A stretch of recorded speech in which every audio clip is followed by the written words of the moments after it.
Here with my beautiful, incredible, talented, amazing wife, Amanda. We're here to talk to you about boosting your productivity. Love, where would you like to start on this one? I'm curious to know what inspired you to dive into productivity specifically. So, productivity was my very first specialty. It was one of those things that I had three jobs. I was finishing up college. I had a personal life. There was so many different things moving in so many different directions that it felt like I didn't have a lot of time, which is commonly the story people say is I have so much to do and not enough time to do it. And so I looked around at what I wanted to accomplish and I realized really quickly either I could continue telling myself this story or I could figure it out.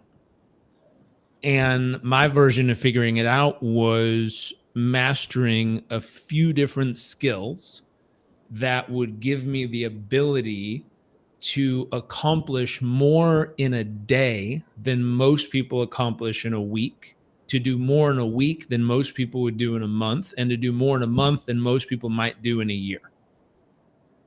And if I go back to that stage of my life, there were certain investments I had to make, and people might call them sacrifices. I call them investments because I said, hey, if that's the life way out there in the future I actually want to live, what am I willing to invest now as far as time, effort, energy, and focus in order to be able to do that?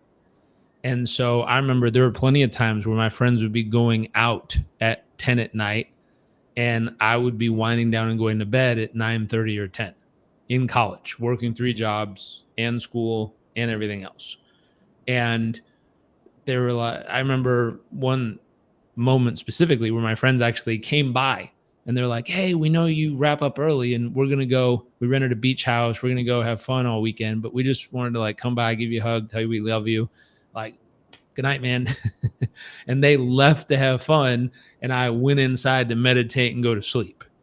And I was up at 4:30 or 5 in the morning to do my workout and create time for all those things that I didn't have time for. And so that was, doing an immense amount of reading, doing an immense amount of studying and practicing. That was hitting the gym, that was working out, that was all the things that didn't fit in the world around me. And so as I practiced and learned how to do that, there was probably 3 or 4 most important skills that made the difference. We're going to teach a few this week, actually, in our Core 4 class, which is connected to a Performance Coach University, which is where we share these tips and we help people do self-coaching, where they get to learn the tool and apply it to themselves. And so at that stage of my life, I learned this tool. And there were certain statistics that I learned that just blew my mind. One of which was a friend of mine who wrote a book about time management. And what he shared was the average person, they did this big corporate study, and the average person gets 20 minutes of productivity for every 60 minutes worked. That's bananas. So if you look at a clock, a whole hour, a whole 60 minutes, all the way around the clock, only 20 minutes of those 60 are actually productive. The other 40 are lost. Now, I remember hearing that and being like, that's ridiculous. And then I just started observing and watching and measuring myself. And I started realizing how unproductive we were. And I was like, oh my God, there's so many distractions, especially nowadays. There's so many things popping up to catch your attention. There's so many things pulling you and pushing you in different ways. And then the question was like, well, what do you do? And again, there was 3 skills I mastered. And over time, when I got all 3 dialed in, it gave me the ability so my brain didn't have to keep trying to switch gears. That was a major loss of productivity. Meaning if you're doing super creative things and you try to go to super logical things and then go back to creative things and then back to logical things, the example that he gave was, it's like trying to switch gears in your car, but without a clutch. You're just grinding mental gears, like trying to get yourself to switch sides of your brain and the way you think and process. It's very difficult to do. And so he shared with me a technique of how to map that into my calendar. And then once I did that, I felt like 4 times more productive than I had ever been. And I was like, wow, that was insane. There was another really simple technique of just how to map out your day, like what to front load on the top of the beginning of the day versus what things fit in the afternoon and what things fit in the evening.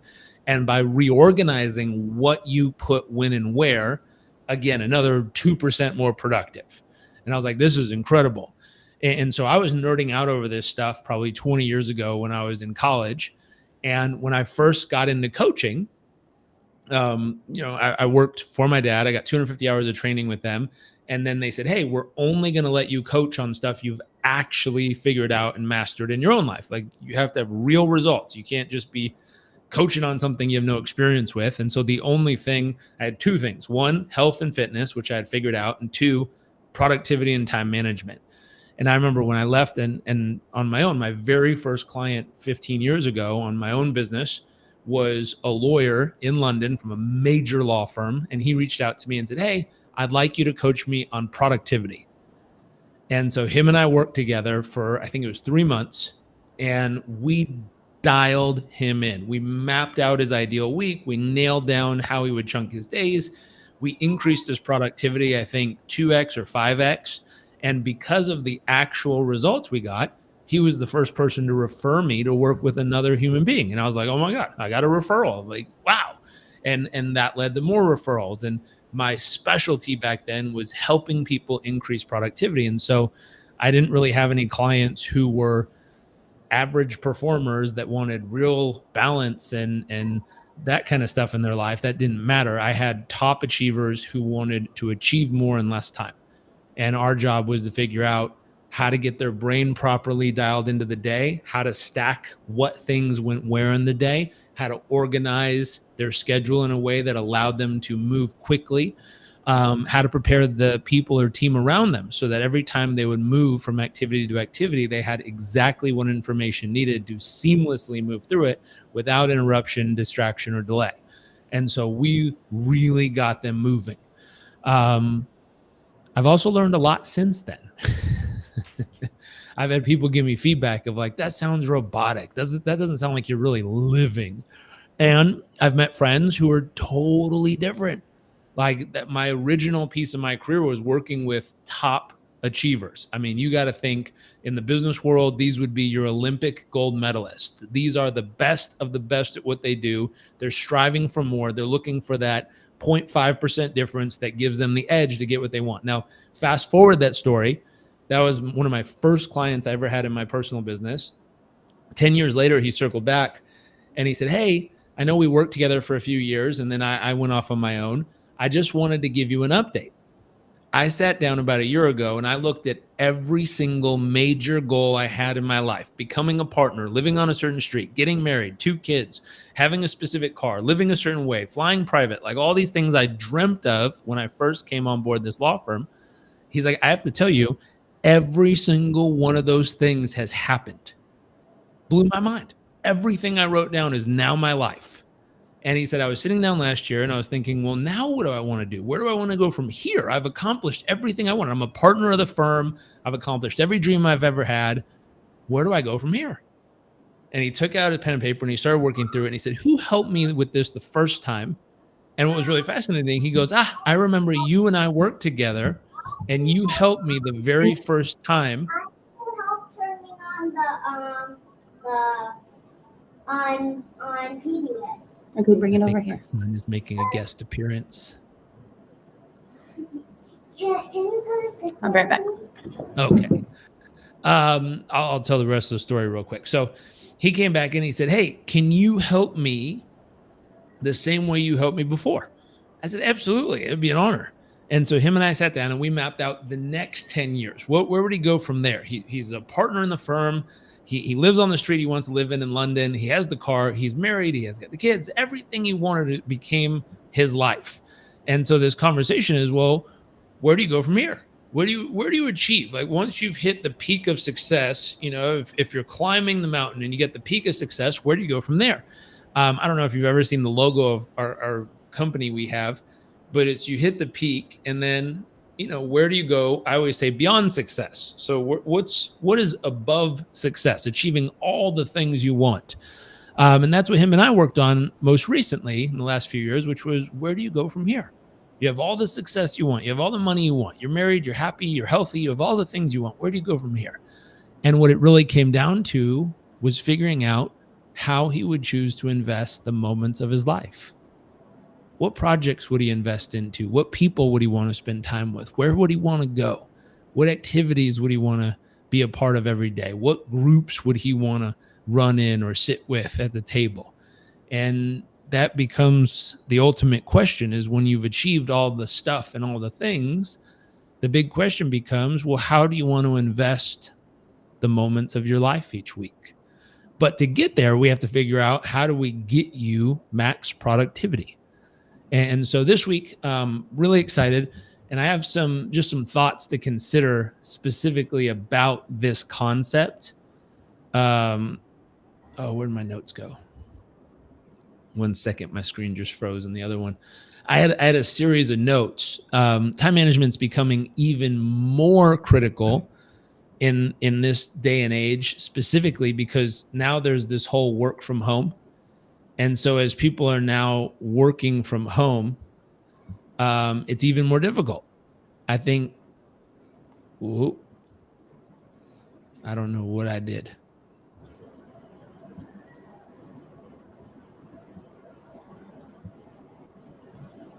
Can you still?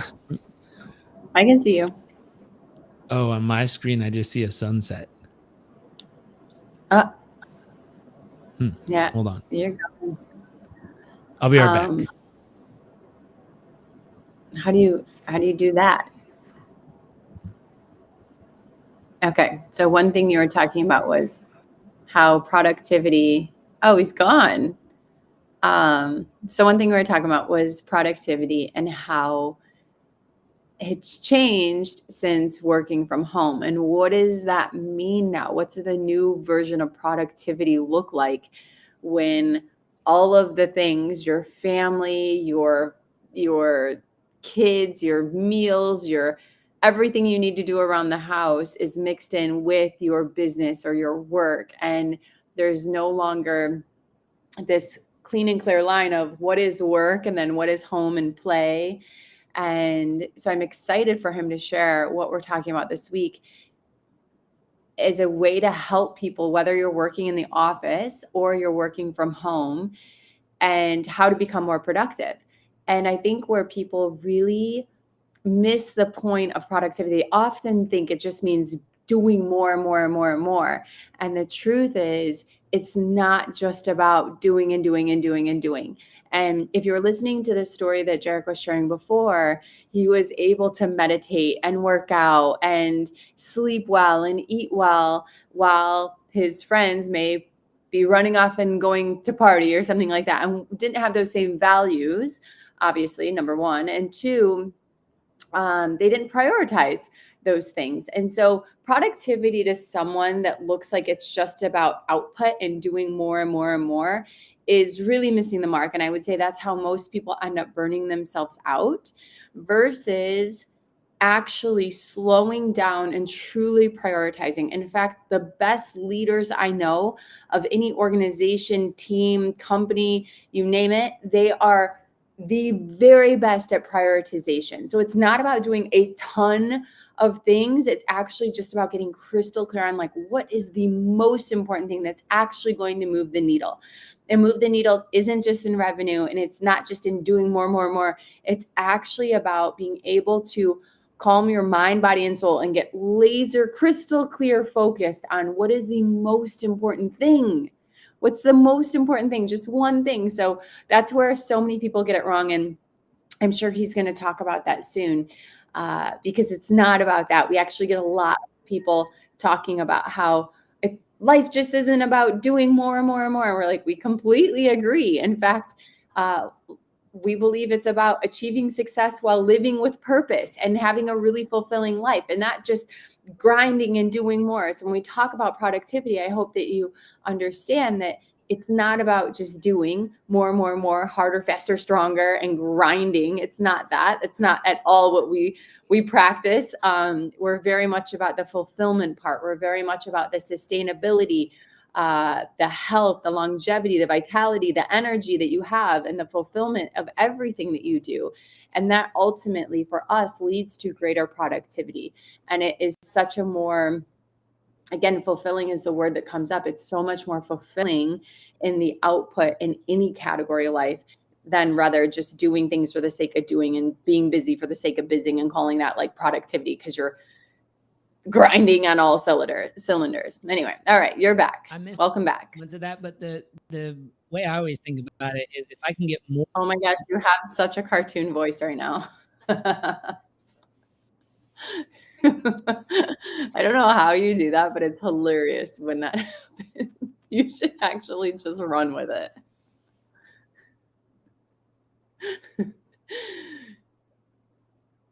How about now?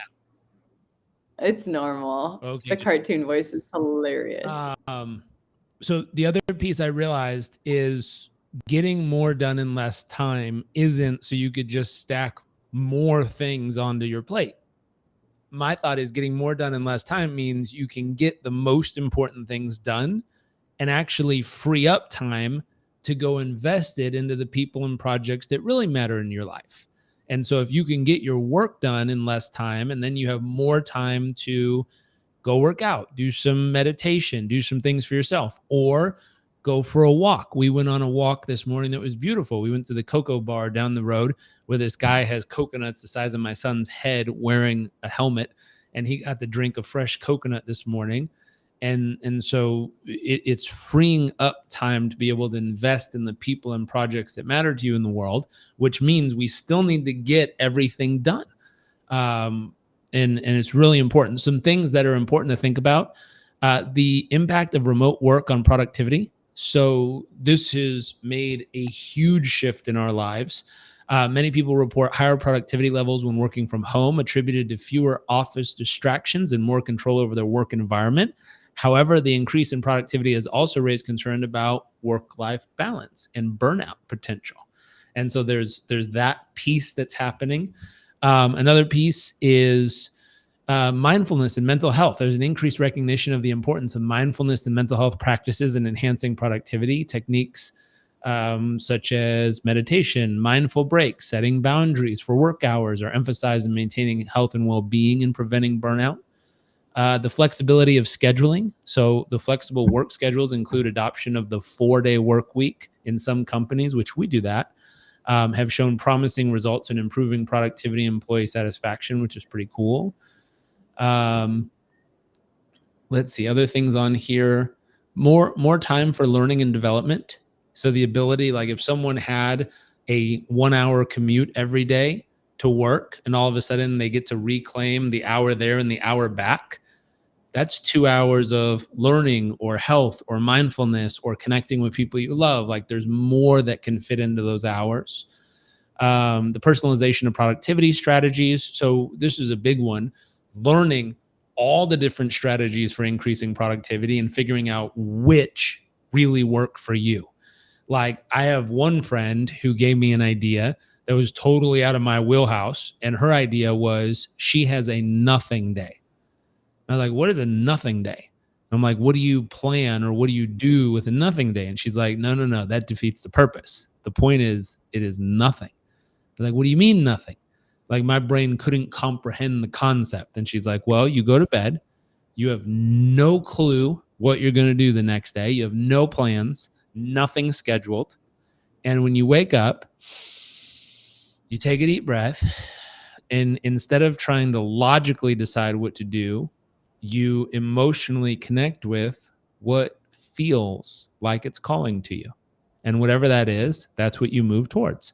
And if while you're moving that direction, something else calls to you, you let it go and you move towards that. And you allow kind of your energy to guide you. This was all sounding like gibberish, fluffy talk to my brain based on where I was all those years. All those years, I was so focused on the next thing, more time, more things, less time, go. To have someone give me an entire different paradigm to step into Blew my mind. It also is very interesting if you try to apply that in a relationship. My wife and I have learned. It's challenging.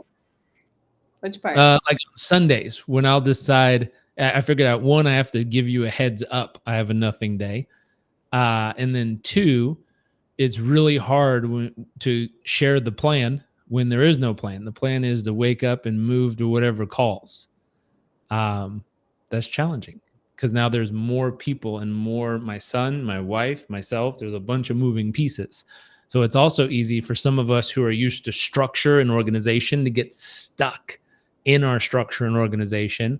And if someone were to allow us to create a new space where you can just be instead of do, it's a very different experience. I'll tell you from experience, it's difficult. It's challenging because it pulls or breaks the paradigm that I was using to live most of my life in.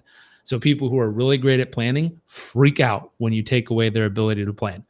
People who have other people who can't plan for the life of them, when you try to get them into a structure, they freak out. My thought is it's the ability to master both. That's kind of where maximum productivity comes from. The ability to both be able to do, really effectively and to just be really blissfully. Both are necessary if you want to get the most done and not burn out in the process. Final piece, we were talking about the statistics, but there's something really interesting where data-driven productivity analysis, where people are able to actually gain data and look at work patterns and identify bottlenecks, where you can make an informed, actually mathematical decisions on what's actually working and what's not. I know a lot of people, when I first started working on productivity, when I talked to them, a lot of people would say, how do you know you're more productive? And they'd say, well, I just feel more productive. I'm like, if you went to your accountant and said, hey, do I have more money in my bank account or less money than last week? And he goes, I don't know. It kind of feels like more, wouldn't you say? I'd be like, yeah, no, that doesn't work. You can't feel it. Go look at the account and tell me if it's up or down. Is it more or less? Like there's a numerical digit. And what's funny is, again, depending on which side of your brain you operate in all day, for some of us, we'd feel frustrated because it's all about how we feel. For others of us, we'd be irritated if someone says it feels like there's, more productivity. In reality, if we measured it, we find out we're being less productive. Doug, how you doing, man? Doug says, I don't like structure, as you know. I'm an action energy guy, but I need it and thrive in structure with a great plan. I love that. So useful. Okay. I'm going to wrap this up to hop into my next meeting, but I'm really, really excited about what we're going to share this week. Make sure to hop on live with us. We'll probably be around the same time each day this week. We're going to share a couple tips, a couple stories, and a couple strategies throughout this week for you, specifically on optimizing your productivity. Two things. One, if you like stuff like this, if you're working on improving stuff like this, if you do better in a group community environment than by yourself on stuff like this, I would invite you to come and join us. We have two groups. We have a group called Performance Coach University, where our members are learning. We actually have a pod starting today. Our members are learning how to guide others through tools like this. So they're getting certified. We're teaching them how to bring people through this process. So if you have a huge heart, you love helping others, and you'd like to learn how to help other people be more productive, get more done in less time, achieve higher levels of success in their life and business, that would be a great place. All you got to do is go just DM me, send me the info, and I'll send you the info for Performance Coach University. The other place, if you are working on this in your own life and you need to do what we call self-coaching, learn the tools, apply it to your own life. Learn the tools, apply it to your own life. Again, just DM me, send me the info, and I'll give you access to a group we have that meets every Tuesday where they're all working on level one, which level one is self-coaching. It's all about learning the tool, applying it to your life, and seeing the results. My thought is once you've learned it, applied it to your life, and seen the results, now you're equipped to guide other people through the process through Performance Coach University as an actual certified coach. Either way, send me a DM that says send me the info. I'll get you all the details, and we will see you tomorrow. Hold on. Any last minute tips from my wonderful wife? No, I think you covered so much great stuff. I'm excited for our class tomorrow on this. And I think that, like you mentioned, for our Tuesday group, if you are someone that wants a community, more support to help crush it in love, health, wealth, and your career, then get after it. Join us on Tuesdays. It's a beautiful place. There's great accountability, great support, great coaching, great teaching. And if you are a coach or a leader, or you want to become a coach or a better leader, Performance Coach University is an amazing, amazing deep dive into performance coaching, and it's fully certified and accredited. So we're really proud of the coaches coming through there. They're incredible coming in, and even more, they're just unstoppable graduating the program. So that's a great option too. Where did you go? You just disappeared on me. How did you do that?